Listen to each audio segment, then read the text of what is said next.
சென்னை புழல் பகுதியில் அமைந்துள்ள செயின்ட் அந்தோனியார் மழலையர் தொடக்கப்பள்ளியில் 27வது ஆண்டு பொங்கல் விழா விமரிசையாக நடைபெற்றது. சென்னை புழல் பகுதியில் அமைந்துள்ள செயின்ட் அந்தோனியார் மழலையர் தொடக்கப்பள்ளியில் ஆண்டுதோறும் சமத்துவ பொங்கலானது தொடர்ந்து கொண்டாடப்பட்டு வருகிறது.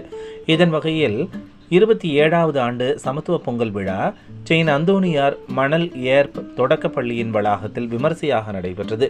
பள்ளியின் தாளாளர் ஃபாதர் OS போஸ்கோ முன்னிலையில் நடைபெற்ற பொங்கல் விழாவில் மழலை செல்வங்கள் தமிழர் திருநாள் பொங்கல் விழாவை எப்படி கொண்டாடுவது என பாட்டுகள் பாடி, நடனங்கள் ஆடி, நாடகங்கள் நடித்து காட்டி தங்களது திறமைகளை வெளிப்படுத்தினர்.